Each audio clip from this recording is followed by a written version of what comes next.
Hello, kia ora, I'm Philip Duncan. Thanks for joining us for our Monday weather update, recorded on May the 13th. This week, we've got high pressure finally moving away and a low in the Tasman about to move in. So the high pressure zone is out over the western side of the country, and over the next 24 hours, it shifts to the eastern side. And as it does that, this milder subtropical northeasterly and northerly starts to spread down across the country. So the temperatures go up, especially the overnight ones. And in some cases, it'll be 10, 15 degrees or more warmer over the next couple of nights than it was over the weekend or for last week with that colder southerly change.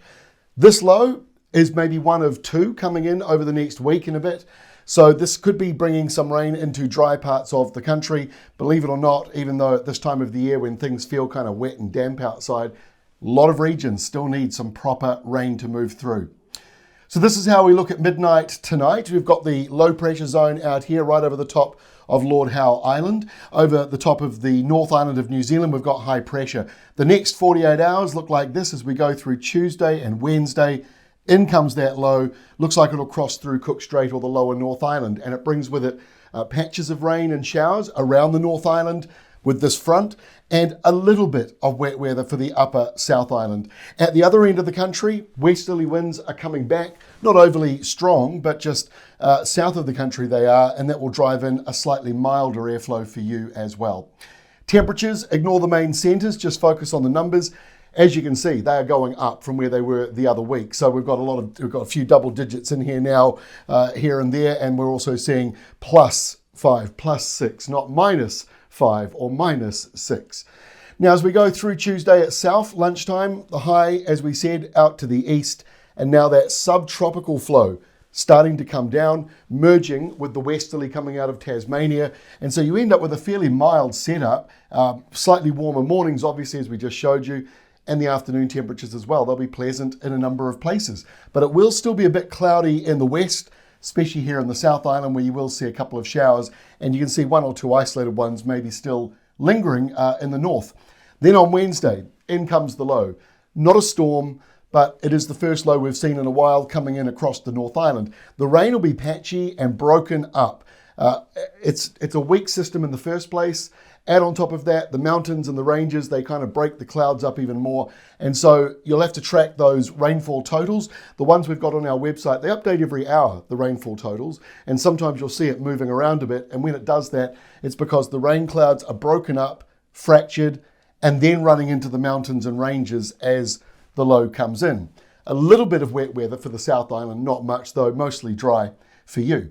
So rainfall for the next 48 hours from this evening shows those showers building up, and then in comes that low. Remember, this only goes till 6 o'clock on Wednesday. There'll be more rain going through overnight and into Thursday. But notice how it's broken up. You can see some areas here like Bay of Plenty, a couple of patches around Northland and Auckland and Waikato where you're seeing those bigger totals up around 40 or 50 millimetres. But then you've got these other areas in the greens and the blues and even yellow areas where you're only talking about 1, 2, 3, maybe to 10.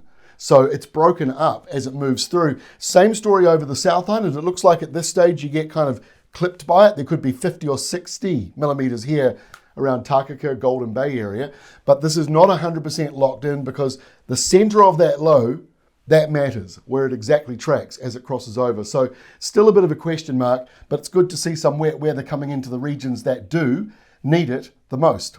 So lunchtime on Thursday, that whole system has moved out to sea. This is it now. We've got a few showers left over behind, nothing too big in there. And at the other end of the country, still in the westerly flow, but slightly colder for you on Thursday. There's a very weak cold front just brushing by.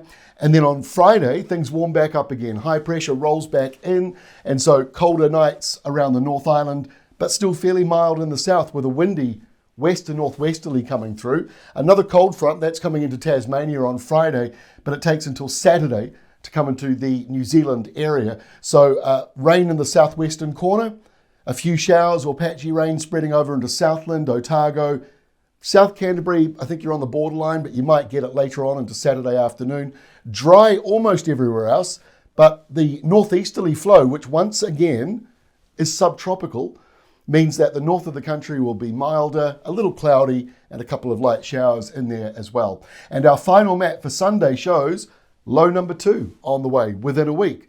So we've got a new setup at the moment around the Tasman Sea, but we're not totally finished yet with the big highs south of Australia. Here comes the next one. So Australia, we've got another video for them today, but South Australia, Victoria, Tasmania, those areas are very dry. Some of those places haven't had rain this year, or if they had, it wasn't much. So we are very close to that. So it's not surprising that we've also got a dry pattern, but seeing rainmakers like this one forming potentially this coming weekend. And again, it looks like it's a northern one and not overly deep, but it's still in a position to bring in some wet weather to the regions that do need it. That is all from me. We'll be back again tomorrow, Tuesday, with our next update. We'll see you then.